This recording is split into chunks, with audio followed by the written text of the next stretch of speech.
Hey guys, Dr. Prometheus here, and I'm going to give you a couple of things that I'm looking for with my deck. I've had a couple of people ask me about some of their key units that I'm kind of working with, what I've seen, and kind of we'll go through it from the Arsenal tab. I think we could do. So we'll start with the US in this video, and we'll keep all of the stuff in, and we'll just keep it out like this. So the biggest one I will say in this one is, yes, the Gray Eagle and the Global Hawk is good for recon if the other side doesn't have a lot of the strategic SAM. So you're looking on the Russia side, if they're putting out a lot of, should be in a support here.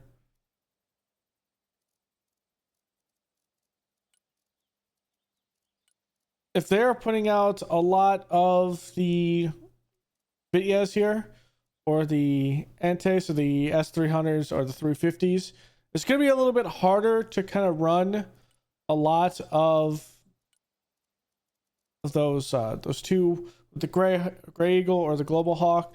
Gray Eagle, though, typically go with the Griffin missiles with this, because it can deal more to infantry and vehicles. In the recon tab, I would say the biggest ones, of course, your forced recon with the green ops is better. If you're going to do this, I mean, you could have a 6-man green ops one, and then you go over to your CQC raiders here, because you only get 2 of these, and maybe you want to go with your CQC types, or you could go with the malls with these guys. But I mean, realistically, your Marine Raiders are probably better as a standoff on that one, because the Maws does have a little bit more in their tandem than anything. Scout snipers, these are pretty good as well. I don't really use a lot of the tanks in this, but this time around we've kind of went more with the messing around with the airborne mixing, so I haven't really used that. B Fist is probably my favorite into this. You have to get some Iron Fist reaction armor if you need it, and then being able to have better optics makes the B Fist actually pretty good. Only has a Bushmaster here, so you're not looking at any toes, because in this one, if you don't know, the toe system typically is right here, but it replaces the toe system with an optic system in this. And this additional optic system is one above here. Same thing kind of with this. You see the toe system is right here. And you could put the iron in it. So really at the end of the day, if you need something that is more towards optics, you want to go to B-Fist. If you want something that both has optics but a little bit less but has that toe, you go with the CFE. So I don't think the CFE here, the M32A is okay with that. If you need the points, it's there.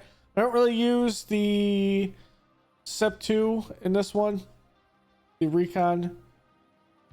And then with the cavalry scouts, you always have some cavalry scouts. I think the biggest one in recon, these guys are an absolute monster with the army snipers. So being able to put them in a role that could be both recon and attack anything that's not vehicles has been pretty good with that. I haven't really messed with the Humvees. And that when I'm looking at infantry, the biggest ones that I like, your Marine Raiders with this, and I typically use them as the standoff.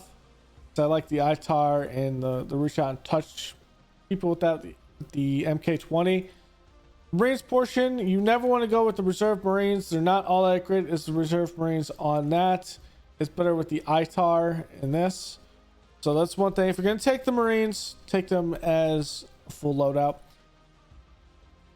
My biggest missile launcher unit that I love to bring in is the Kato. The Kato is absolutely insane. You can get the overhead attack. It allows you a little bit more damage when you hit tanks. But this is great with the Browning. It has the AGL, able to put down a lot of fire. Cat dragons are actually pretty good as well. I don't use them as much. With the top attack, you do get the ITARs that have a little bit better damage on that. And then the smalls.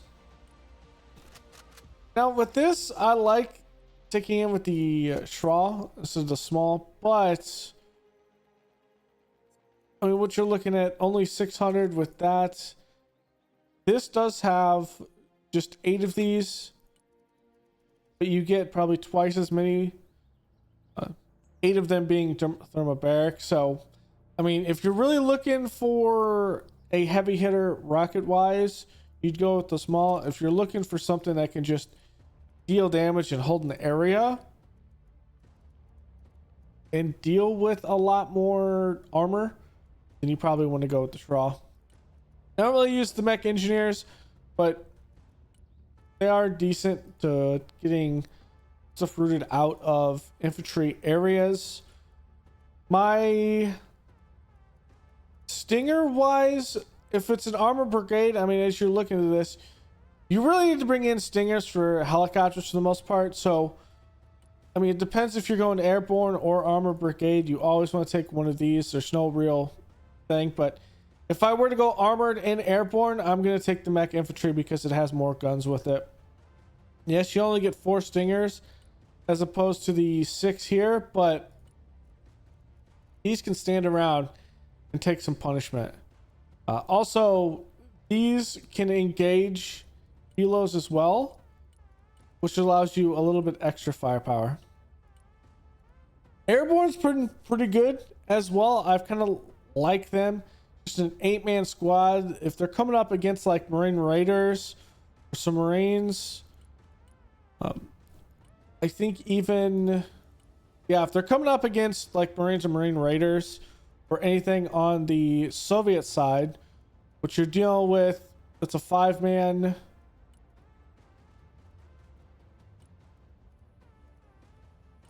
So like the Menace is 5. If you're going up against the Sturmoviki, would be a little bit of an issue. The Chernobyl, the Gornostraki. So we're looking at a lot of the squads that are in comparison or higher. They're gonna struggle sometimes against that just because of the number of it. But it's mostly around the fact that you can win if they're comparable in that.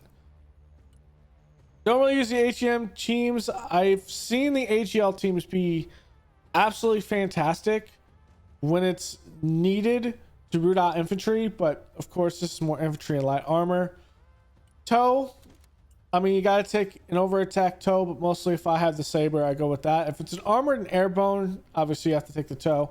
And I do like the weapons squad if we are not able to take the cat dragons. Like you see here, you see similar units. So cat dragon is comparable to the weapon squad. The tow is comparable to the cat saber.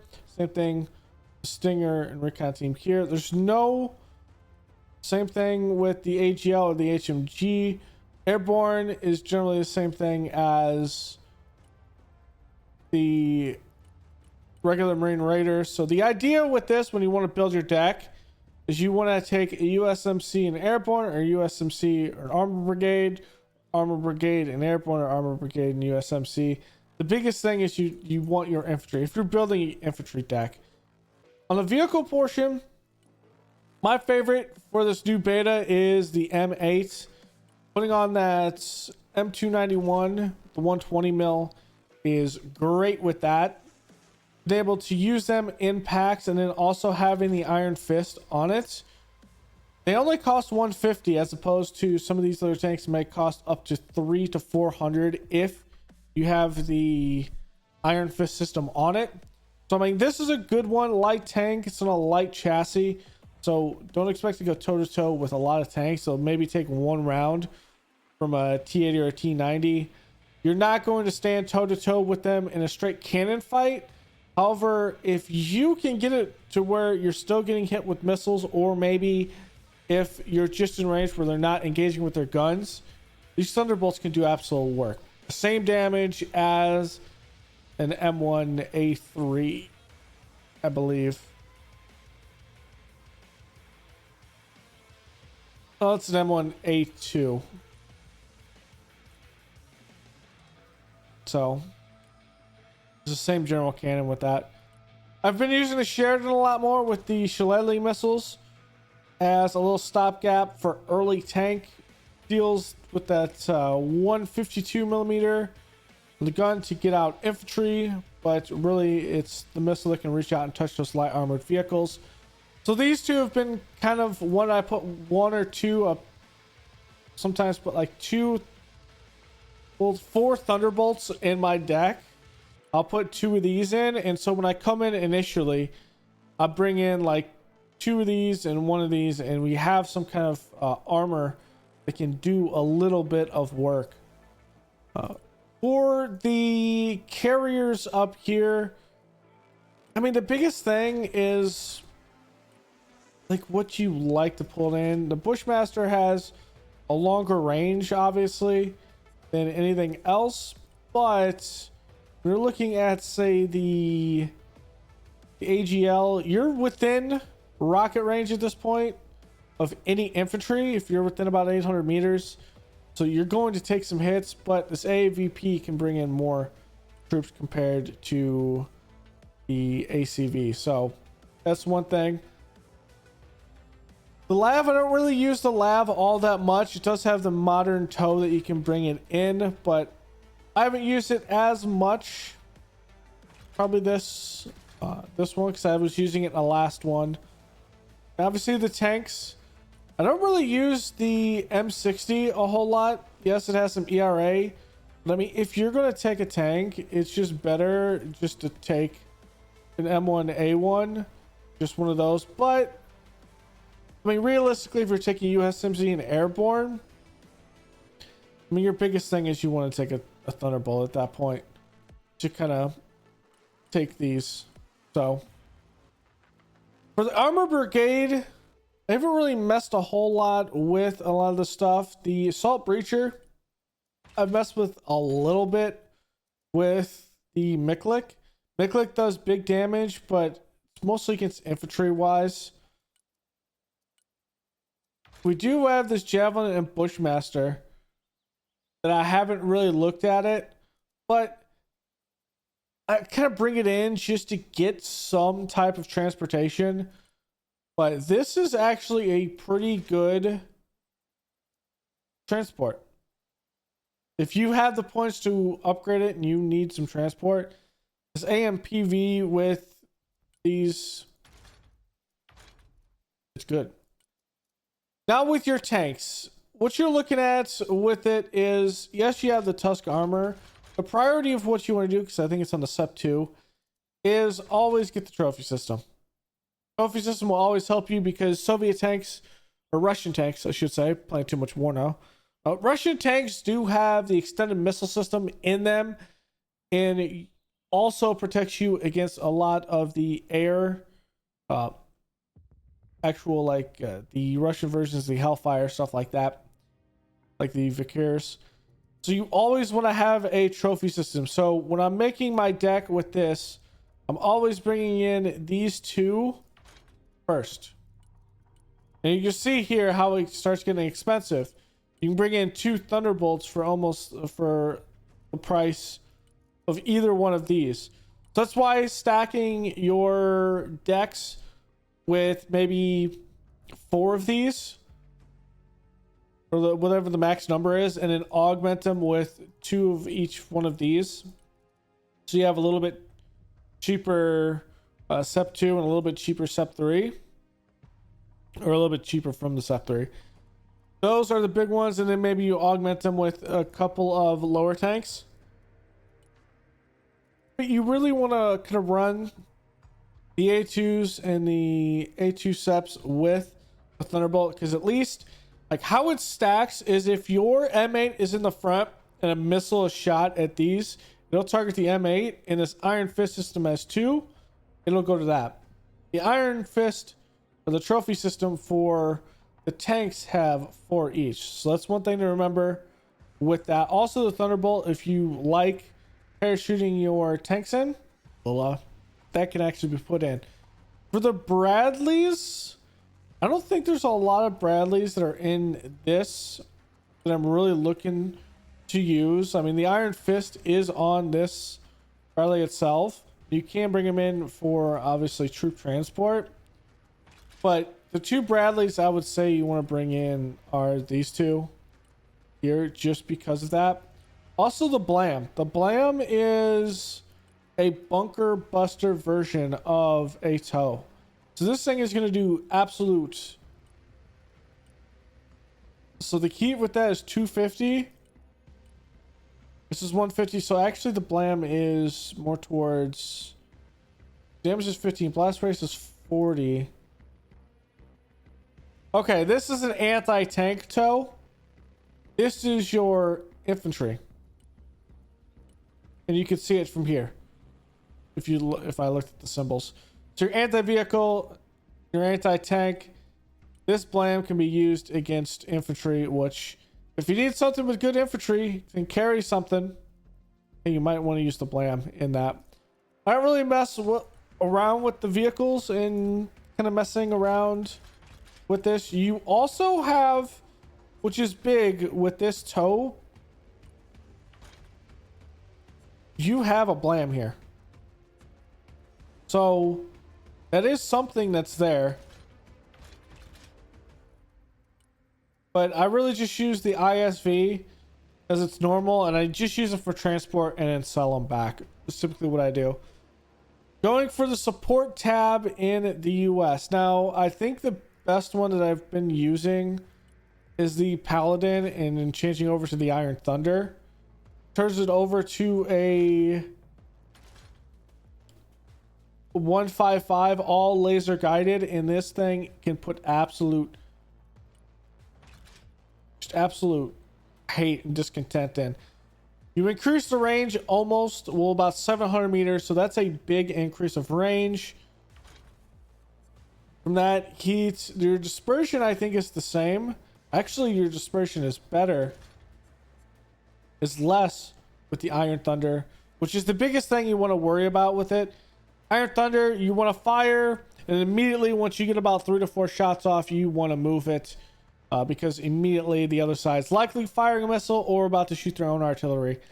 And there is a artillery piece on the Russian side that's just like this one in the open beta right now. So that's probably the biggest one with that. MLRS systems, still awesome as they should be. The issue is I like HIMARS more, which is not in this beta. They would be at the USMC portion, but they're not in this portion of the beta, so we have to go with the MLRS. One thing to note with this, if you're going to use the ballistic missiles, notice here, this is the ATACMS are mostly used for tanks, and they're cluster. The prisms are explosive ballistic missiles. So ATACMS for armor, prisms for typically light armor to infantry. So that's one thing to remember. Also on the you're really going against anything that you really need to use clusters for. Instead of just using the ATACMS, it's typically better to use clusters because the cluster warheads cannot be intercepted. But they're essentially the same thing. If you notice, these can be laser guided for all of their warheads. So there's that. My other great one, as you notice, a lot of in the armor, in the last open beta, Shorad. The Shorad is an absolute beast of a platform. So you have the 30 mil that can pop some light armored vehicles. It has Hellfires that can come in and hit both tanks in the top armor, helicopters, which is good, and target vehicles. It does have this radar.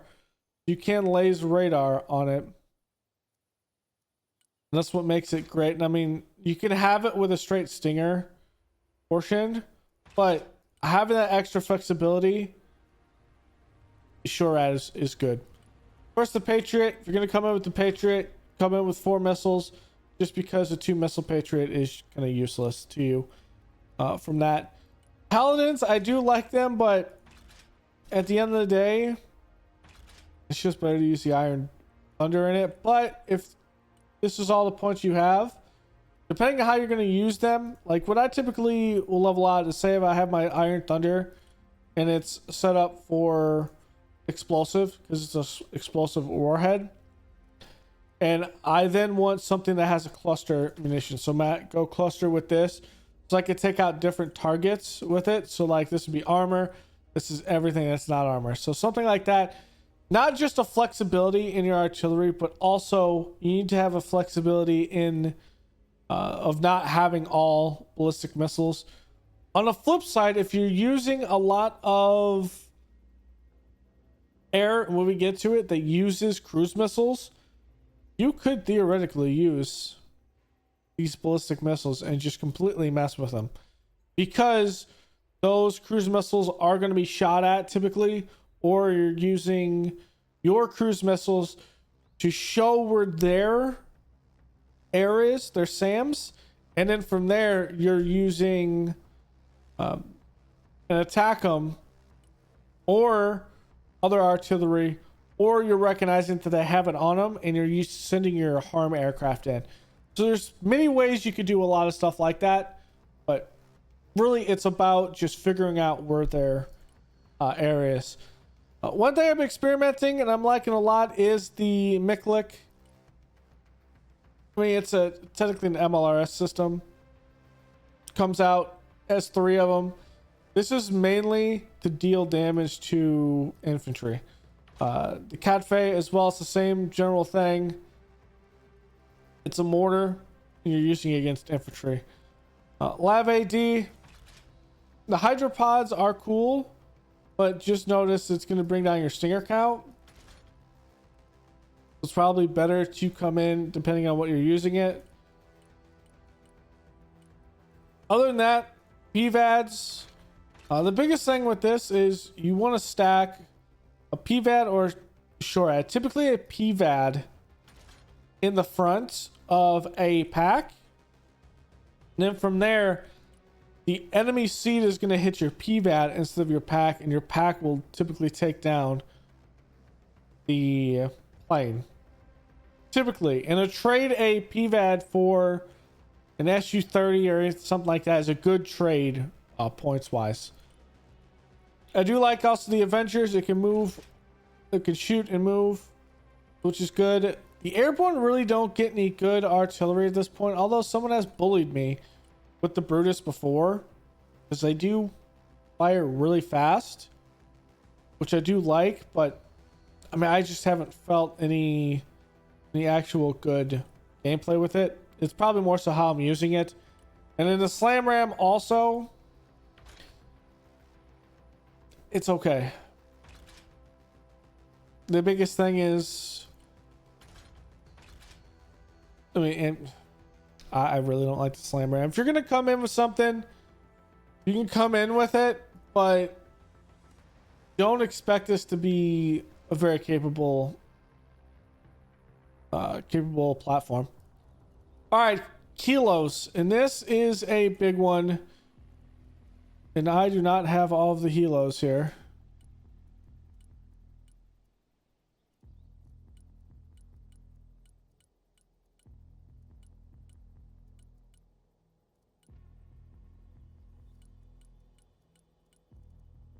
All right, so this is a bug. So I'm gonna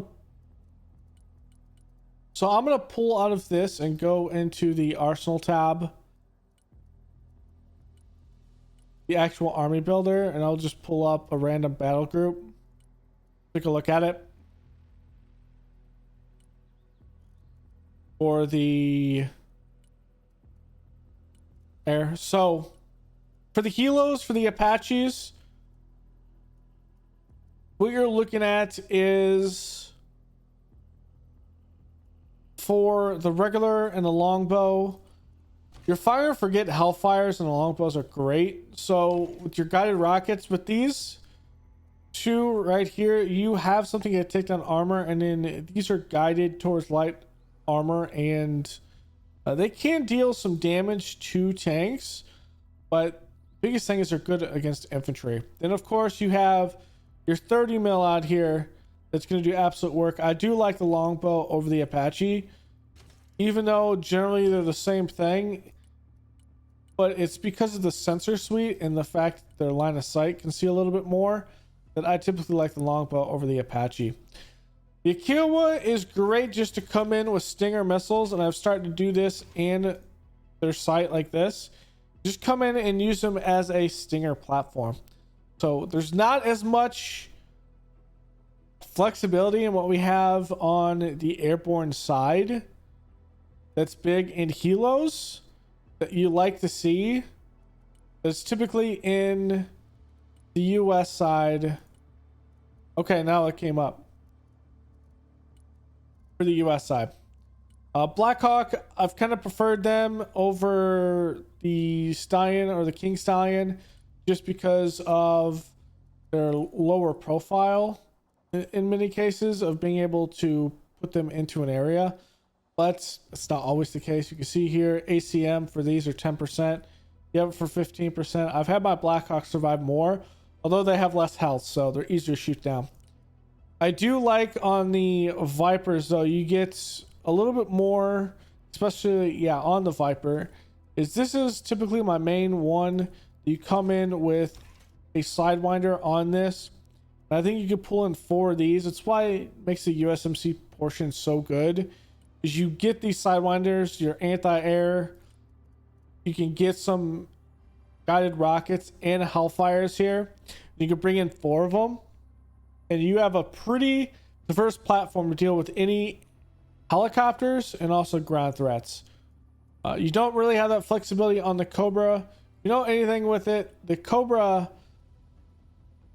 in it, the Z, the Whiskey was something from the early 2000s or mid 2000s around. The Zulus are from the 2010s to 2015 era, so we're looking at pretty much an upgrade of what is. And the biggest thing is because of the increased payload, the top portion, these additional 2 rudders with the Zulu, so they look really good with that. So that's kind of what I bring in. The Stallions are cool in that the Ospreys are faster, so if I need something that's faster to the front, I will use the Osprey. The Venom's not, I was using them a lot in the last one, and you can bring in rockets and things like that, but at the end of the day, if you need to bring in a recon team, it's probably better that we go in with an Osprey because it's faster than the Venom. But if that's all the points you have, that one would be a big one as well.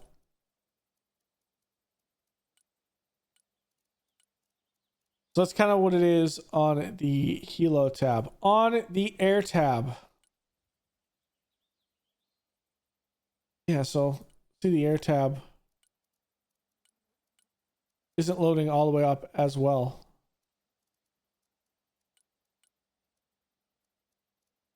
There it goes.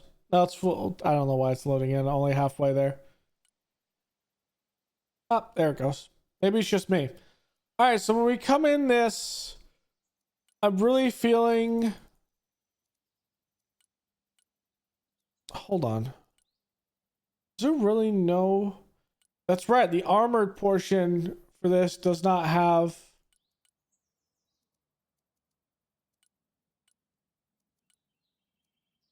Yeah, the armored portion doesn't have it. Okay, so here's another thing with this. So you have the B1. If you want to use nukes, here's your tactical nuke. Just remember that you have to fly over and physically drop the nuke over. It's not a cruise missile. You have to make sure that you can actually have the air superiority and the SAM system down. That's one thing. If you want to bully people with cruise missiles, your JASMs can be put down by the Shift P and put them down on target. Your Alchems need line of sight, and they will end up going to that particular area as opposed to them being queued. It's possible they could be TQ'd, and I'm just dumb like that.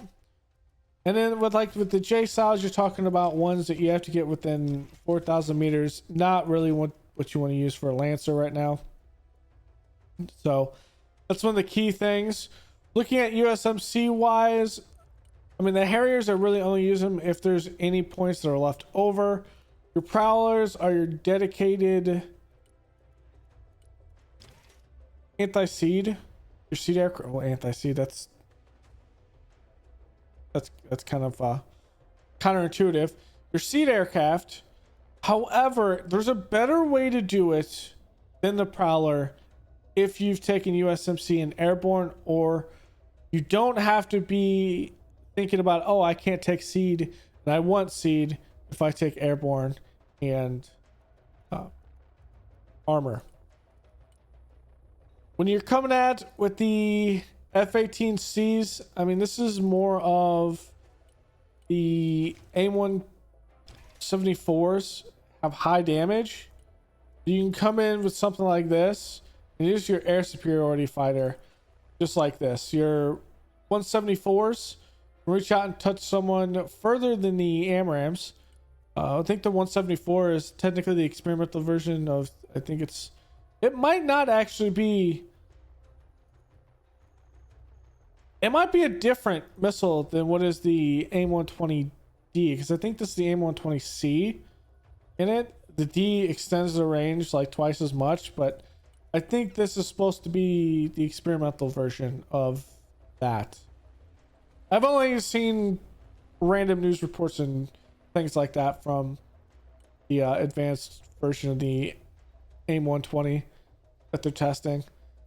Sidewinders in that where you can take down helos with it, but really you're just looking for air superiority. This is going to have big damage at 19 as opposed to AMRAAM with 16. You can pretty much kill an aircraft with a 127 with a 174. Your Hornet here, the D is what you're coming in to obviously destroy stuff. Now, the JDAM is actually pretty good with Shift P, go in and you just put the shots on a line with either the JDAMs are good. One thing to remember is if you have JDAMs and you have fire bombs, and so you have the slammer, all of these things are different. The fire bomb requires a high drag, so you have to be at high altitude to release this. The slammer's a cruise missile, but it's not laser guided, so there's no Shift P. Have vision, put the slammer on it. It's typically for infantry.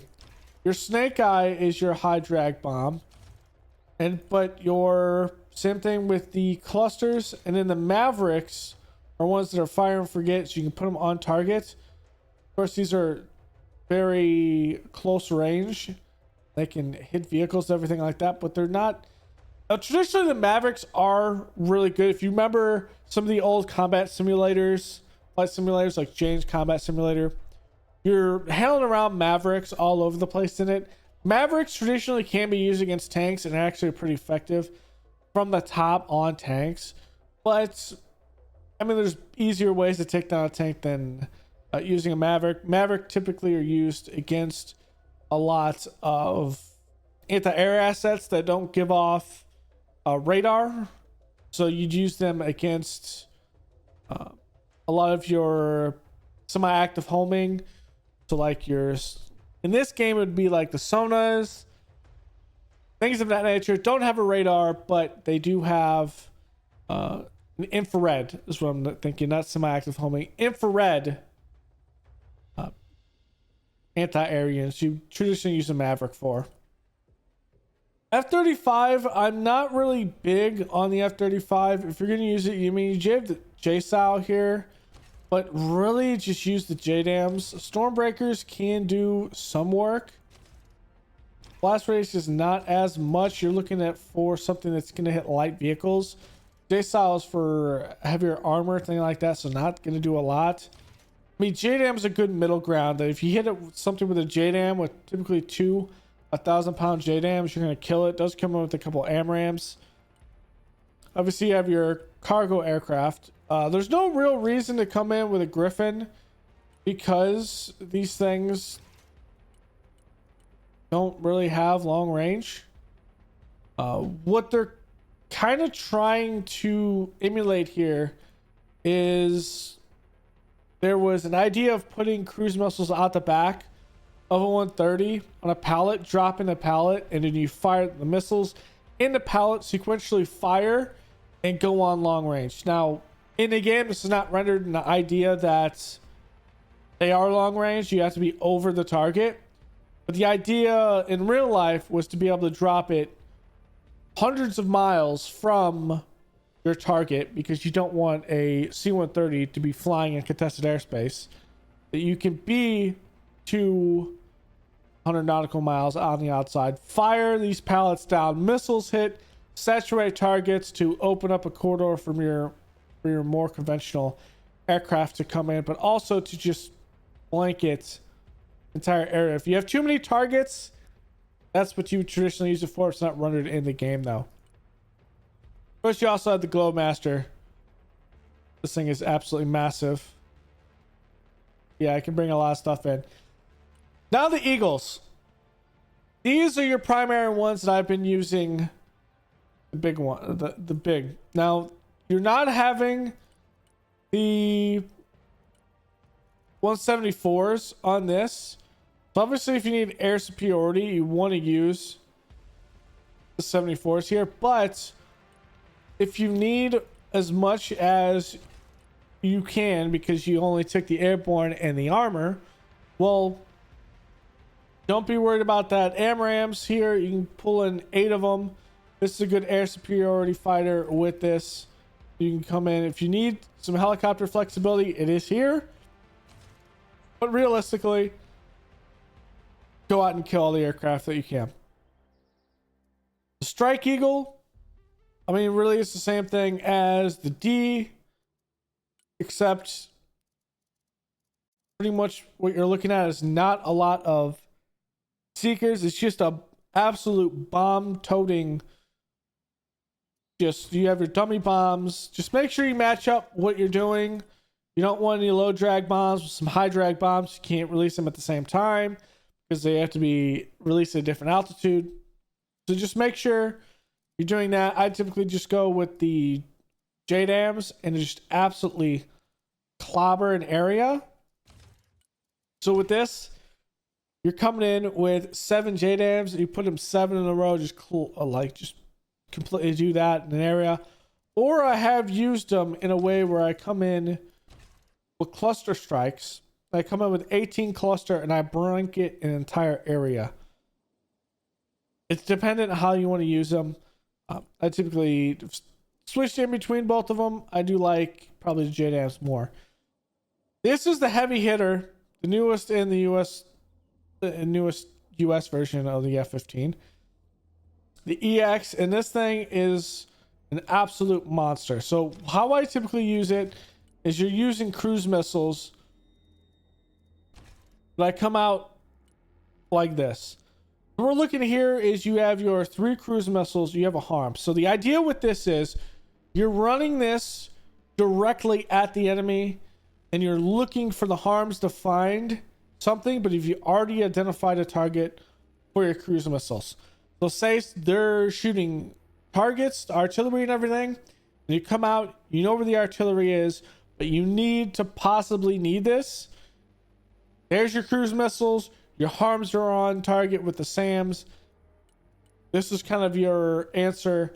Yes, you don't get as many harms with it, but this is enough to deal with anything. And then also if they come out with some air superiority, you have some kind of defense. So this is probably your best fighter right now in the game when it comes for dealing with a lot of long range stuff because of the JASMs. The JASMs are great.